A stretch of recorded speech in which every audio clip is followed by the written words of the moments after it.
Assalamualaikum warahmatullahi wabarakatuh. Salam sejahtera. Mesyuarat Jemaah Menteri hari ini panjang sedikit. Pertama, berita baik. Sin Nian Kuai Le, Sin Nian Hao, Kuang Hi Fa Choi. Jadi untuk itu Menteri Kerjaya Raya dan Menteri Pengangkutan telah mengambil inisiatif bincang dengan syarikat konsesi dan setuju supaya ditiadakan tol bagi 20 dan 21 hari bulan. Jadi lepas itu tolong bayar. Baik.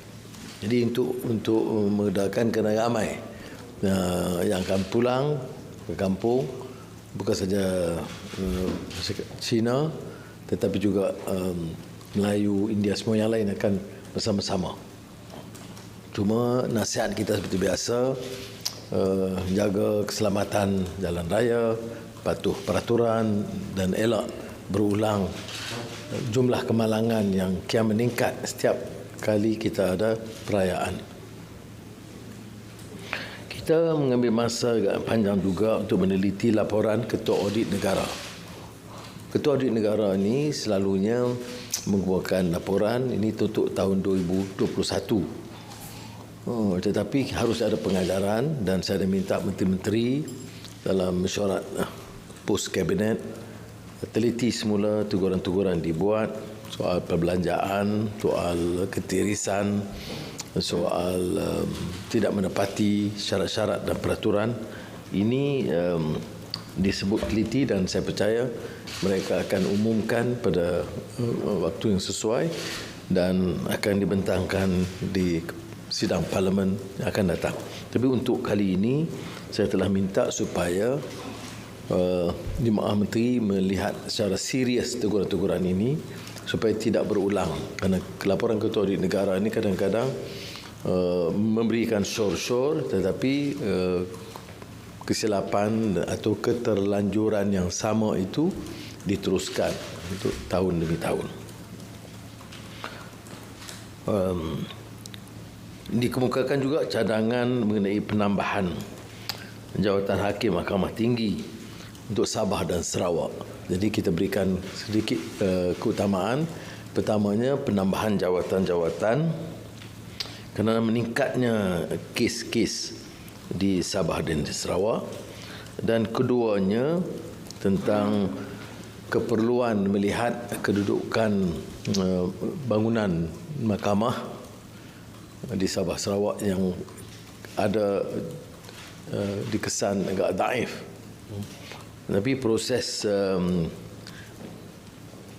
pelantikan atau hakim ini untuk Sabah dan Sarawak kalau ikut dalam peraturan fasal perlembagaan memang dirujuk kepada Yang di-Pertua Sabah dan Sarawak sebelum dikemukakan kepada dipersembahkan kepada Yang di-Pertuan Agong.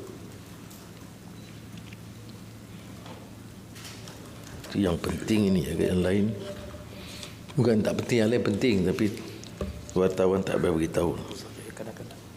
Wow. Dan kita juga putuskan tentang pelantikan ataupun kewujudan Pusuruhjaya Kanak-Kanak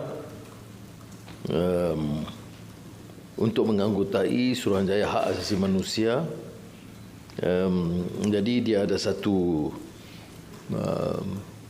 cabang khas yang autonomous di bawah Suhakam kerana terlalu banyak masalah pelecehan dan juga penderaan dan masalah sosial terkait dengan kanak-kanak.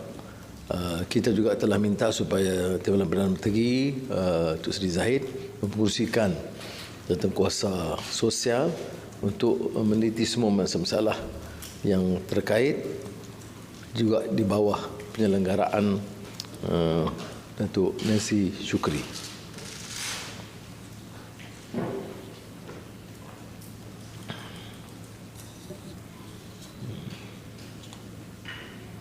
Saya itu saya dulu yang agak penting.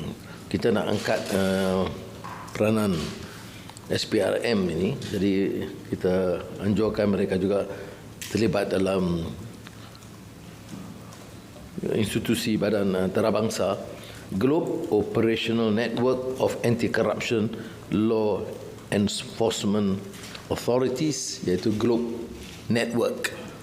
Itu supaya pendedahan itu akan dapat memperkuat urusan mereka.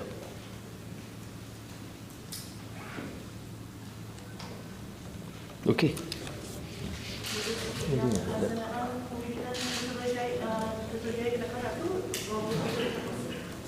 Kita wujud dah putus, maknanya kena wujud segera.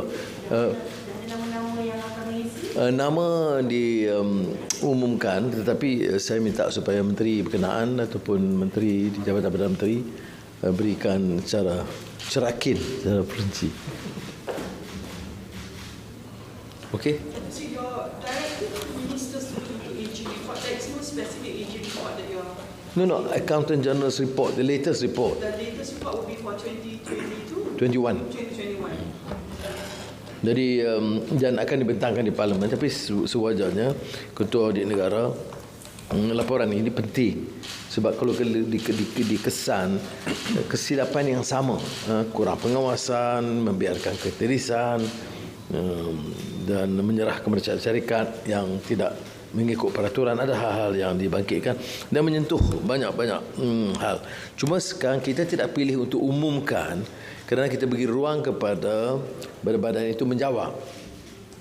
Ada kadang-kadang jawapan itu agak menusabah. Okey.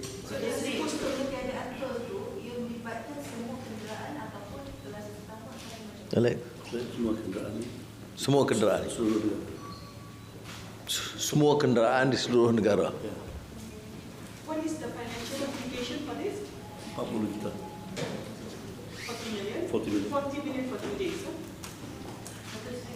Yang saya ada sebut semalam, kemarin mengenai penjawat awam boleh menegur menteri dan juga pegawai-pegawai atasan.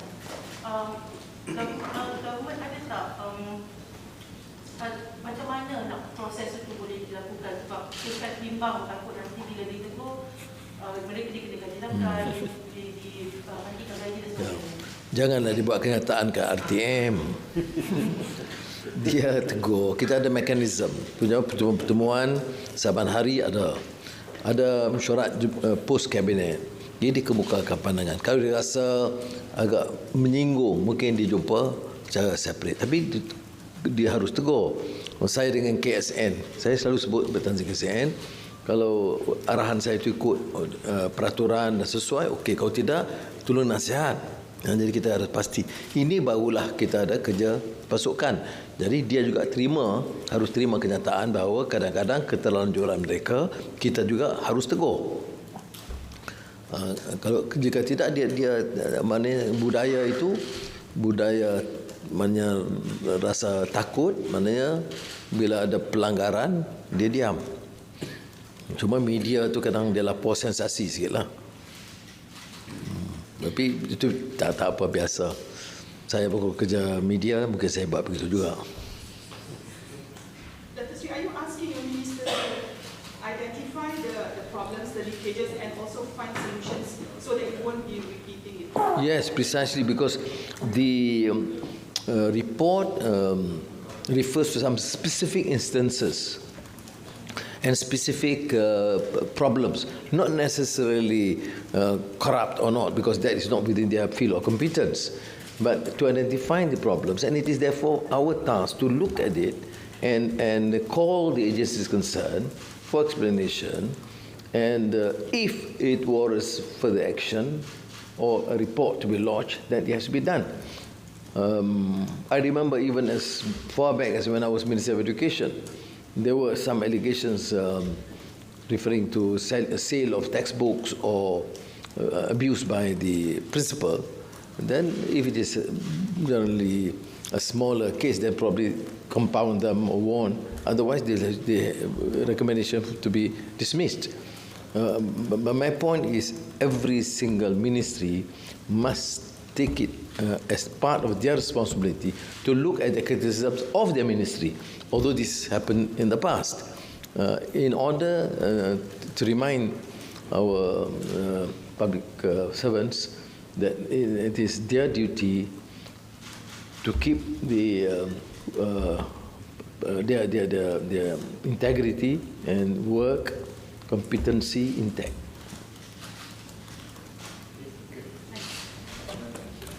Baik, selamat. Semua nak macam semangat cuti ke sekarang ni? Nantilah. Baik.